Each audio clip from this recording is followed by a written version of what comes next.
Assalamualaikum warahmatullahi wabarakatuh. Saya Vivi Cornelia Firdayanti, NPM 21901032085, Agribisnis 4C, akan menjelaskan hasil review jurnal kelembagaan subsistem penunjang dengan dosen pengampu Bulia Rohmatul Maula SPMP dengan judul jurnal yaitu Kajian Subsistem Penunjang Agribisnis Karet di Jambi oleh Ratnawe Asmarataka, Haryanto, Suharno, Andriono K.Adi, Lukman M, Baga, dan Mariono. Yang pertama yaitu latar belakang.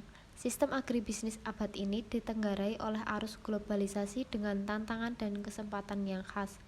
Pesatnya pertumbuhan ekonomi Cina, India, serta negara-negara Asia Pasifik menimbulkan peningkatan signifikan akan permintaan terhadap karet dunia. Komoditas karet memberikan sumbangan ekonomi yang cukup besar di Indonesia. Hal ini dapat terlihat dari total ekspor karet Indonesia yang mencapai 2,38 juta ton dengan nilai sebesar 11,13 miliar US dollar pada tahun 2012. Indonesia juga tercatat memiliki area penanaman karet terbesar di dunia. Namun demikian, Indonesia baru mampu menempati posisi produsen terbesar kedua dengan kontribusi sebesar 26,31% dari total produksi dunia. Luas areal penanaman karet di Indonesia mencapai 3,46 juta hektar dengan sebaran 5 wilayah terbesar secara berurutan adalah Sumatera Selatan, Sumatera Utara, Jambi, Riau, dan Kalimantan Barat. Jambi merupakan wilayah sentra produksi karet terbesar ketiga dengan pangsa luas lahan rata-rata selama 5 tahun terakhir adalah 12,88% dan pangsa produksi sebesar 11,12% dari produksi total karet Indonesia. Selanjutnya yaitu masalah dari penelitian. Karet menjadi komoditas strategis bagi Provinsi Jambi karena menyumbang PDRB sebesar 17% dan juga menyumbang 30% dari total nilai ekspor pada tahun 2011. Besarnya sumbangan perkebunan karet rakyat yang mencapai 77% di Provinsi Jambi menarik untuk diperhatikan. Dalam kerangka sistem agribisnis, tentunya perkembangan perkebunan rakyat tidak dapat dipisahkan dari keberadaan serta dukungan subsistem kelembagaan penunjang selain hulu dan hilir.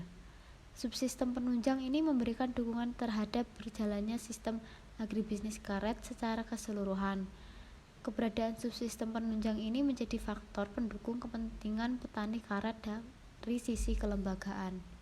Tujuan dari penelitian ini berdasarkan permasalahan di atas yaitu sebagai upaya untuk memotret lembaga penunjang agribisnis karet di Provinsi Jambi. Secara khusus tujuan penelitian ini ada dua, yaitu yang pertama mengkaji existing condition lembaga penunjang dalam agribisnis karet di Provinsi Jambi, dan yang kedua yaitu mengkaji peran dan fungsi lembaga penunjang dalam agribisnis karet di Provinsi Jambi. Dan selanjutnya yaitu metode penelitian. Penelitian ini menggunakan pendekatan kualitatif. Secara umum, analisis subsistem penunjang agribisnis karet akan dikaji melalui 3 tahap, yaitu scanning, analyzing, dan measuring. Yang pertama yaitu scanning. Scanning merupakan tahap awal untuk mengidentifikasi keberadaan subsistem penunjang agribisnis karet yang ada di lokasi penelitian. Dan langkah selanjutnya adalah analyzing. Analyzing ini untuk menganalisa kondisi subsistem penunjang secara lebih mendalam. Dan tahap terakhir yaitu measuring. Measuring yaitu proses menilai performa dari subsistem kelembagaan penunjang secara kualitatif. Data hasil wawancara dengan tokoh-tokoh kunci dan petani responden selanjutnya diolah secara tabulasi silang dengan bantuan Microsoft Excel yang selanjutnya dianalisis secara deskriptif. Hasil dan pembahasan yang pertama yaitu gambaran umum agribisnis karet di Jambi. Komoditas karet merupakan komoditas unggulan yang mendominasi aktivitas perkebunan rakyat di Jambi. Komoditas karet ini merupakan komoditas unggulan yang mendominasi aktivitas perkebunan rakyat di Jambi. Penelitian ini dilaksanakan di 2 kabupaten yaitu di Kabupaten Batanghari dan Kabupaten Bungo. Sebagian besar lahan pertanian Kabupaten Batanghari digunakan untuk perkebunan yang luasnya mencapai 191.486 hektar. Secara umum, perkebunan karet di Provinsi Jambi didominasi oleh perkebunan rakyat. Adapun penguasaan lahan karet rakyat petani di lokasi penelitian rata-rata adalah 3,63 hektar. Selain itu, kualitas bahan olahan karet atau bokar petani juga masih rendah. Hal ini terjadi karena teknik penanganan pasca panen serta pengolahan latek masih sangat sederhana. Beberapa cara yang pengolahan atau pembukuan latek yang dilakukan petani menggunakan cuka para, pupuk fosfat, dan secara alami. Rendahnya kualitas bokar yang dihasilkan petani selanjutnya akan berdampak pada meningkatnya biaya pengolahan bokar oleh pabrik pengolahan atau scrum gruber. Karena diperlukan upaya pembersihan yang lebih ketat dan diperlukan mesin tambahan untuk membersihkan bokar. Akibatnya, pabrik pengolahan membeli bokar dengan harga yang relatif lebih rendah untuk mengimbangi tingginya biaya pengolahan serta untuk mengantisipasi tingginya kontaminasi bokar. Yang kedua yaitu identifikasi lembaga penunjang agribisnis karet. Agribisnis adalah sistem yang terdiri atas subsistem yang saling terkait satu sama lain. Di antaranya adalah subsistem hulu atau upstream, subsistem hilir atau downstream, subsistem usaha tani atau on-farm, dan subsistem penunjang supporting. Sistem agribisnis tidak akan dapat berjalan baik jika di dalamnya tanpa disertai lembaga penunjang.